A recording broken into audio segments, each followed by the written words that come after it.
Yolanda Ferro. Estou mais uma vez aqui com vocês, com mais um episódio do Juriscast, o nosso Juriscast, o podcast do direito, aquele que te informa direito. Diretamente da Tribuna Mix e da TV Rádio Web, passando o que tiver melhor de informação no âmbito jurídico, para que você saiba quais são os direitos e onde buscá-los.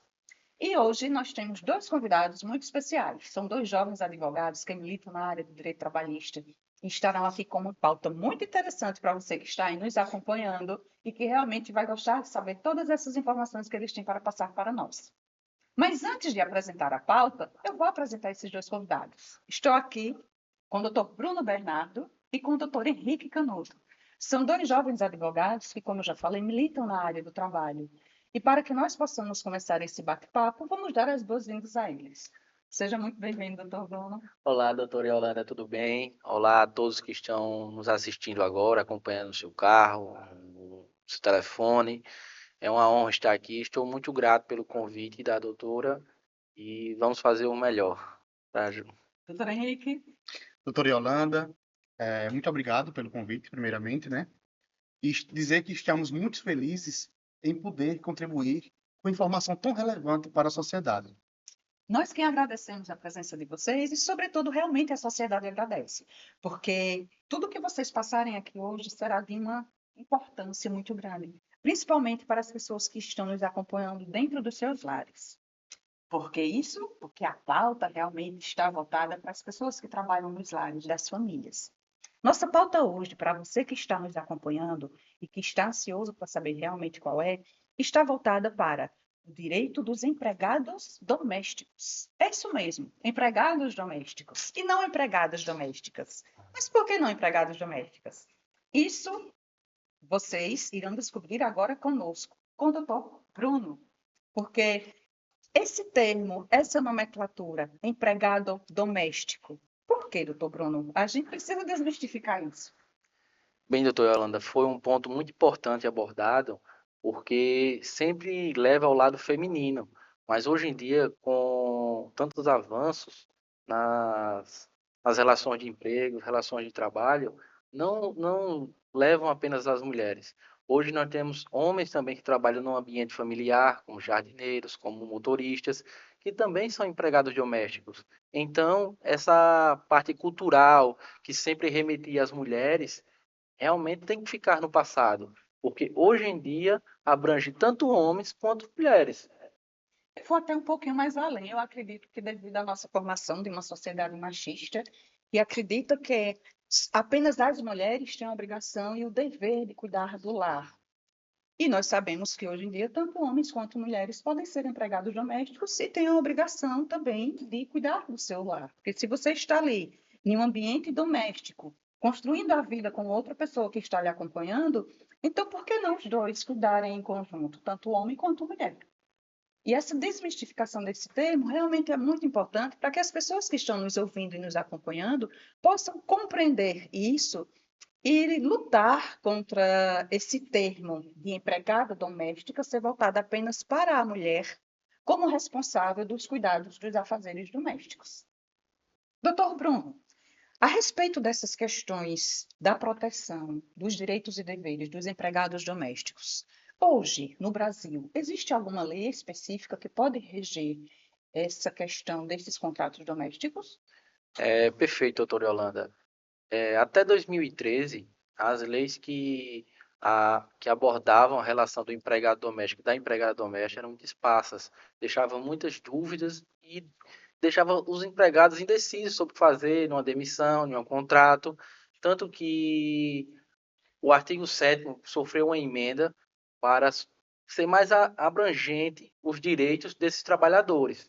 O artigo 7º da Constituição, Constituição Federal, Federal, né, que é a nossa lei magna que rege isso, que dá nosso tudo norte. a respeito dos cidadãos e do nosso país. Isso mesmo. Mas essa abrangência não foi suficiente. Tanto que, em 2015, houve uma lei complementar para deixar tudo fechado. Digamos assim, uma lei complementar que dissesse, olhe, empregado doméstico, olhe, empregada doméstica, você agora está resguardado, você está no bojo da lei, seus direitos estão protegidos. Agora você, empregador, que vai contratar alguém, você tem um norte a seguir, você tem um norte a se basear nas relações empregatícias agora. Não fica mais espaço, dúvidas no ar. Então, agora, a partir dessa lei complementar, ficou tudo bem guiado nas relações empregatícias para empregados e empregadas domésticas e empregador. O senhor colocou realmente o que vem fazer com que o dispositivo ele fique mais firme em relação a esses direitos e essas obrigações desses empregados domésticos. E o próprio nome já diz, lei complementar, vem complementar algo, vem fechar algumas lacunas que estavam abertas na Constituição Federal. Mas acredito que o doutor Henrique possa me responder essa questão agora, que nós estamos conversando a respeito da mesma temática. Mas em relação à lei, nós temos também a CLT. Como é que a CLT fica em relação à questão dos empregados domésticos? Perfeito. Com a chegada da emenda constitucional da Lei 150 de 2015, a CLT ela é aplicada de forma subsidiária, certo? Quando existir uma lacuna na emenda constitucional, é utilizado a CLT. Perfeitas colocações e pontuações, doutor Henrique. Mas em relação a esses direitos, esses deveres e essas obrigações que os empregados domésticos, eles realmente ficam acobertados. Então, há também características que fazem com que eles se sintam empregados domésticos.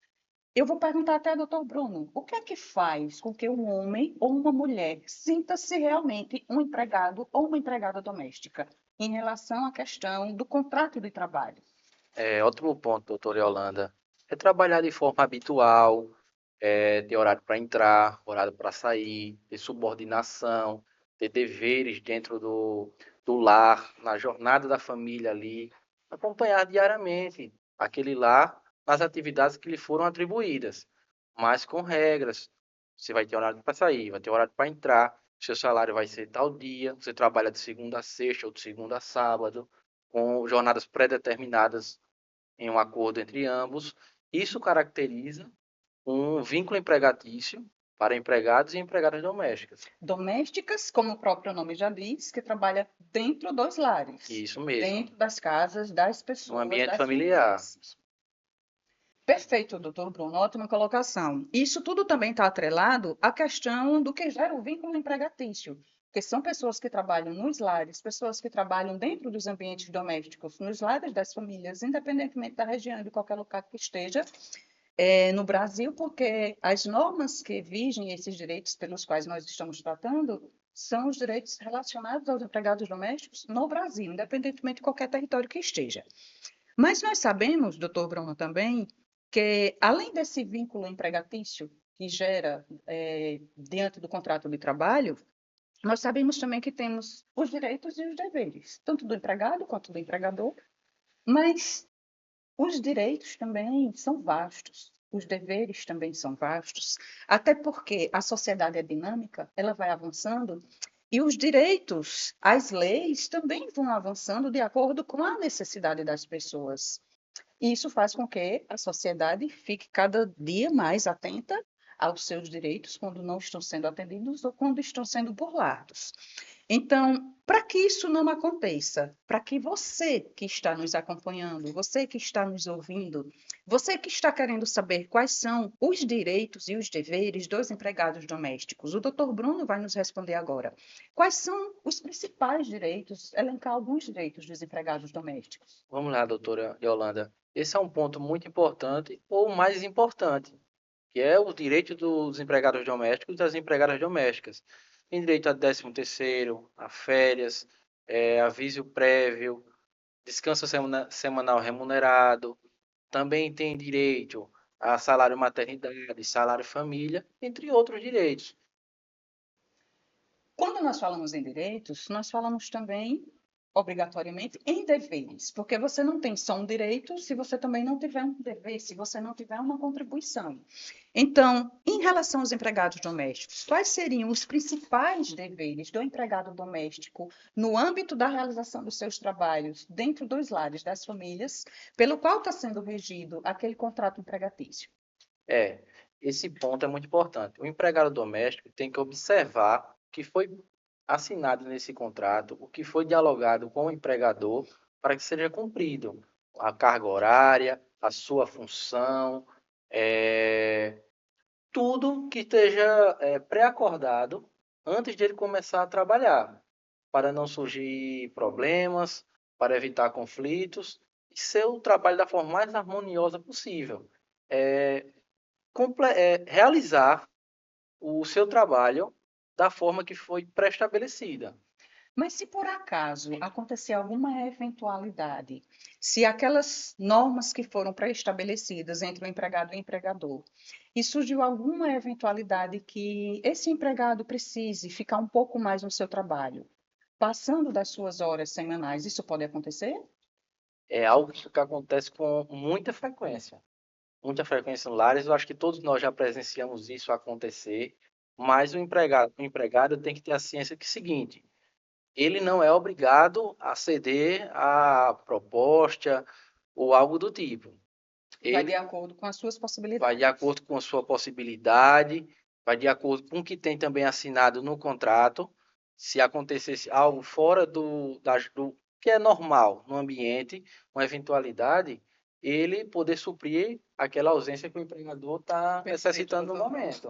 Então, as pessoas que estão nos acompanhando ficam cientes que o contrato ele pode ser verbal, como também pode ser por escrito, desde que as normas do trabalho, do contrato do trabalho, estejam pré-estabelecidas entre as partes, quem contrata e quem vai executar o trabalho. Sim. Mas que essas eventualidades podem acontecer. E o empregador, ele pode precisar que o empregado ele fique um pouco mais de tempo do trabalho. E se tiver de acordo com a possibilidade e necessidade, esse binômio que a gente chama a necessidade do empregador e a possibilidade do empregado, isso realmente pode acontecer de forma harmônica, dentro de uma relação de trabalho como qualquer outra. E em relação a essa questão dessas curiosidades que as pessoas também colocam para a gente, quando a gente fala em alguma pauta para o Juriscast, nós também recebemos algumas informações, algumas perguntas, algumas sugestões de pauta, e nós seguimos até algumas delas, porque na realidade o Juriscast está voltado para o interesse da informação da população, da coletividade. E uma curiosidade que surgiu, doutor Henrique, foi em relação ao que diferencia o empregado doméstico do diarista ou da diarista, porque existem casas de família que contratam diaristas e existem casas de família que têm o contrato com empregados domésticos. Então, qual seria essa diferença nessa relação de trabalho para que as pessoas realmente possam, a partir de hoje, diferenciar? Essa pergunta é uma das mais recorrentes, né? Porque quando se fala em diarista, a gente tem que saber diferenciar quais são a... Eita, poxa.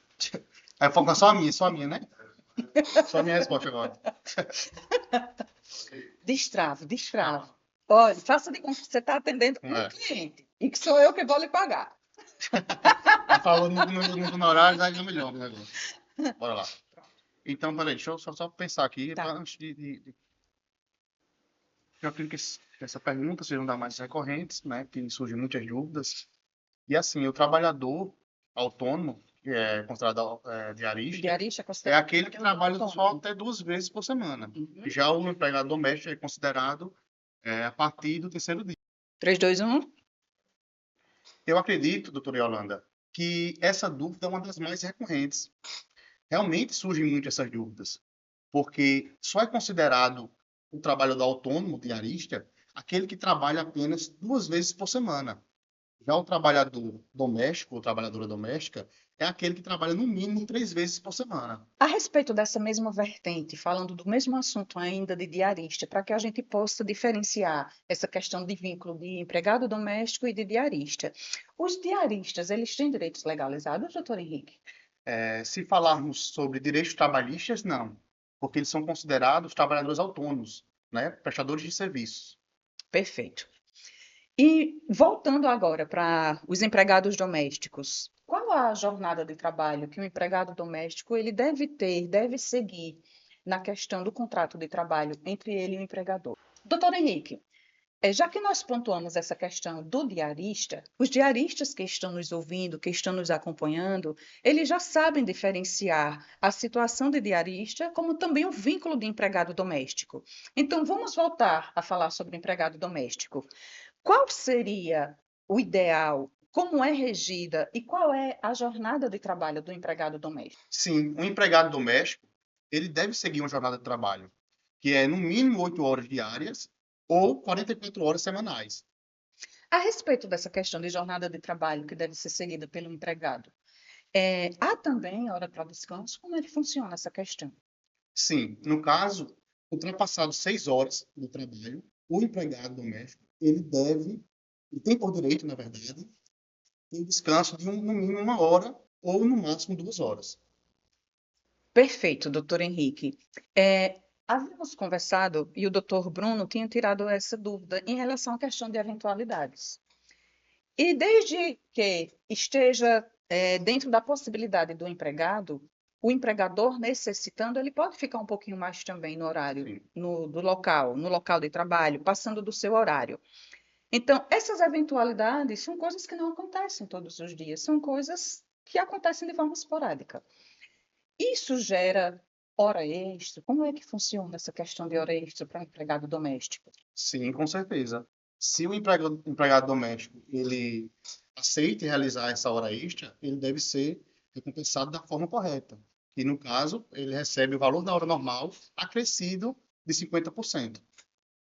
Em cima do seu salário, Isso mesmo. em cima O dos valor valores dos proventos, Isso tá? mesmo. Em relação à questão de FGTS, a questão de dispensa ou por justa causa, ou sem justa causa, ou então questão de aviso prévio, quando o empregado também solicita demissão. E nessas circunstâncias, nessas situações, que eu sei que o senhor vai destrinchar cada uma delas, como é que funciona a questão do FGTS? Diferentemente dos empregados de outras categorias, né, que quando é dispensado por justa causa, recebe a multa de 40% sobre o saldo do FGTS. Já no caso do empregado doméstico, é depositado os 8% em cima do valor do salário, acrescido em 3,2% de verba compensatória, que no caso de uma eventual dispensa sem justa causa, o empregado poderá sacar esse valor. E se for um pedido de demissão, quem poderá sacar esse valor que estará depositado é o empregador. Só para que as pessoas nos acompanhem, porque nós falamos de forma tão corriqueira, FGTS, FGTS. Na realidade, o significado do FGTS é o Fundo de Garantia de Tempo de Serviço, não é isso? Mesmo. E é uma segurança que o empregado tem quando, se por acaso, ele precisar ser dispensado ou ele precisar pedir dispensa do trabalho. E muito bem colocado agora por doutor Henrique, essas questões já estão esclarecidas para vocês e vocês agora irão saber como é que elas realmente acontecem. E tem uma outra questão também que vocês precisam saber como é que acontece em relação à questão de vale transporte, por exemplo. Doutor Henrique, uma determinada família tem um contrato com um empregado doméstico e não mora no mesmo bairro ou na mesma região. E para se deslocar todos os dias para realizar suas atividades de trabalho, precisaria de algum auxílio. Esse auxílio, por lei, é chamado de vale transporte. Como é que funciona o vale transporte nessas relações de trabalho doméstico? Nesta situação e nas demandas, na relação, na verdade, de trabalho doméstico, o empregador ele pode fornecer o vale transporte e, inclusive, pode descontar do salário do empregado doméstico, mas limitado a 6% do valor do salário recebido por ele. Então, não é uma bonificação, não é nada adicional. Se É como se for, fosse um adiantamento. certo, É se for a isso? opção do empregador, ele pode fornecer o vale transporte ao empregado doméstico e não descontar, certo? Mas ele também tem o direito de descontar se for o caso e a opção dele, Se entendeu? ele descontar, ele estará Mas legalmente terá, aproveitado. mas terá que respeitar o limite de Limite de 6%. 6%. Perfeito. Então, para vocês que estão nos acompanhando, vocês estão sabendo de todas as normas que regem os direitos dos empregados e dos empregadores, tanto dos empregados domésticos em relação a direitos e deveres, como também curiosidades em relação a diaristas, tá? E tem uma outra curiosidade também que as pessoas trouxeram para nós em relação aos empregados domésticos que precisam dormir na casa dos seus empregadores. Vou passar essa para o doutor Bruno. Como é que fica essa questão, doutor Bruno? Doutora Yolanda, essa parte tem que ser acordada entre o empregado e o empregador, porque é muito comum nas relações de empregado e empregado doméstico ele falar, olha, fica aqui na minha casa, você dorme aqui, Você janta, você dá uma esticada, às vezes até para inibir algum direito do trabalhador e o patrão se beneficiar. Então, assim, o funcionário pode dormir na casa do empregador, mas tem que ter o seu horário respeitado. Olha, vou trabalhar até 6 horas da noite. A partir das 18 horas em diante, eu já estou no meu quarto, estou resguardado, não vou ter mais nenhuma atividade em relação aos deveres da casa, entendeu? Essa parte, o empregador, tanto o empregador como o empregado pode ficar tranquilo. Ele pode dormir na sua casa, que não gera hora extra nem despesas a mais, mas ele não pode estar trabalhando. Se acontecer dele vier a trabalhar, aí essa despesa será computada em horas extras, adicional noturno e por aí vai. É praticamente o que nós já conversamos a respeito de questão da eventualidade, né? Se isso realmente acontecer, aí vai incidir hora extra, é a questão da necessidade e possibilidade, né? Dos acordos entre si que realmente acontecem. Mas o fato do empregado doméstico precisar dormir na casa do empregador não atrapalha em nada os seus direitos, não é isso? Não atrapalha em nada, tanto que o empregado pode aceitar, mas como eu ressaltei aqui, que o empregador respeite o seu horário de trabalho. Perfeito. Nós já estamos caminhando para os nossos instantes finais, mas surgiu também uma curiosidade. Recentemente, houve um julgado de São Paulo, onde uma auxiliar de cozinha, que trabalhava em um restaurante, ela tinha o benefício de um programa assistencial, mais conhecido como Bolsa Família, que está voltado ao cadastro único, um programa do governo federal que dá assistência a famílias que não têm um mínimo de um salário mínimo para realmente manter-se e manter sua família. E essa auxiliar de cozinha desse restaurante solicitou que a sua empregadora não assinasse a sua carteira de trabalho nessa relação de trabalho. E, se compadecendo da situação, a empregadora realmente não chegou a assinar a carteira de trabalho e depois essa empregada, essa auxiliar de cozinha, ela pediu dispensa das suas atividades. E tão logo pedir dispensa das suas atividades, ela foi para a Justiça do Trabalho, para fazer com que aquela empregadora ela pagasse todos os seus direitos devidos. Doutor Henrique acompanhou esse julgado, poderia elencar um pouco mais a respeito dele? Como é que essas questões realmente acontecem? Quando esse pedido acontece pela parte do empregador? Sim, acompanhei. Vi que recentemente, né, esta empregada doméstica, ela foi inclusive condenada por litigância de má-fé, certo? Porque foi comprovado dentro do processo judicial que realmente ela pediu ao empregador que não fosse assinado a carteira. E isso é mais comum do que imaginamos, né? Nos deparamos diariamente com essas situações. O que fazer quando um empregador está precisando do trabalho do empregado doméstico? Esse alerta agora vai para os empregadores, tá? E o empregado doméstico também tem que estar atento a essas questões, porque esse pedido não tem nem que se cogitar em fazer. Mas o empregador está precisando do trabalho do empregado doméstico e se depara com uma situação dessa, de um pedido desse, e vai e se compadece. Então, o que é que esse empregador pode fazer nessa situação? Neste caso, eu aconselho a ele não contratar, porque mais na frente poderá ter problema, tanto para o empregador como para o empregado doméstico, certo? Porque os dois estão infringindo as leis trabalhistas, né? Perfeito, doutor Henrique. Doutor Henrique, nós estamos nos caminhando para os nossos destinos finais, como há pouco eu já falei, e nós temos aqui dois quadros novos, aliás. Um quadro é a dica do dia e outro é a recomendação do dia, que é bem interessante essa recomendação do dia que vocês trouxeram para nós hoje. Mas a dica do dia, qual seria a dica do dia que vocês teriam que passar para as pessoas que estão nos acompanhando, nos vendo, nos assistindo? Bem, a dica do dia para todos que estão acompanhando o Juriscast é que procure sair da informalidade. Sempre busque trabalhar na forma formal. Você empregador, você dona de casa, você que está buscando alguém para trabalhar no seu ambiente familiar, busque a formalidade. Fuja de pessoas que não querem assinar carteira por motivo ou motivo de Bolsa Família, o que for. sempre trabalhe, sempre procure uma pessoa para trabalhar com você que aceite assinar a carteira, para evitar desgaste e dores de cabeça futuras. Perfeito, doutor Bruno. Perfeito, perfeito. Que esse é o alerta que a dica do dia de hoje do Juriscast deixa para vocês. Essa dica colocada por doutor Bruno e por doutor Henrique. E falando em relação à recomendação, eles trouxeram para o episódio de hoje a seguinte recomendação. É uma cartilha. A cartilha sobre direitos e deveres do empregado e do empregador, que foi desenvolvida pelo Ministério do Trabalho. E vocês podem buscar ter acesso a essa cartilha tanto de forma física, no Ministério do Trabalho, nas varas de trabalho, nas delegacias do trabalho, ou então de forma virtual, acessando o próprio site do Ministério do Trabalho. Para que você, tanto empregado quanto empregador, vocês fiquem cientes dos direitos e dos deveres, para que realmente não tenham futuras dores de cabeça e evitar constrangimentos e evitar também, de repente, alguma surpresa jurisdicional. Não é verdade? Isso mesmo. É verdade.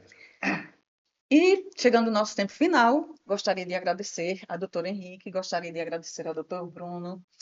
Nosso diálogo, apesar de ser muito sério, foi realmente bastante dinâmico.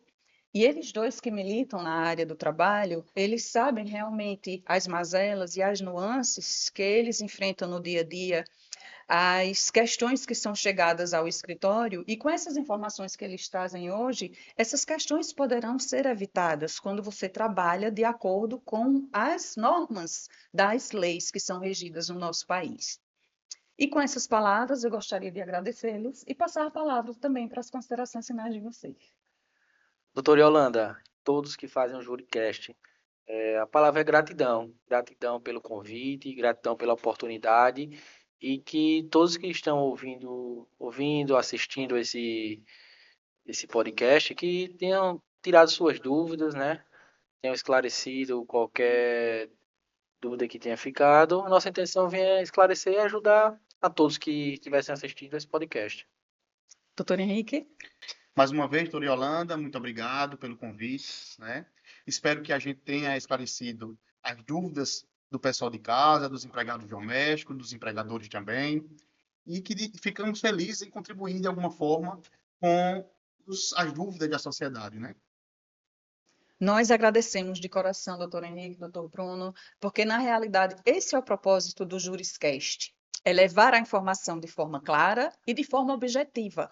Para você que precisa realmente adquirir conhecimento, independentemente da temática que nós debatemos aqui, elas sempre são voltadas para as questões jurídicas, para que você saiba qual o seu direito, onde buscar o seu direito e como buscar o seu direito. E assim, nós encerramos mais um episódio, pedindo para que você assista o nosso episódio, curta o nosso canal e passe essa informação para outras pessoas, para que essas outras pessoas também possam adquirir esse conhecimento que foi debatido aqui hoje a respeito do direito dos empregados domésticos. Então, até o nosso próximo encontro e até lá.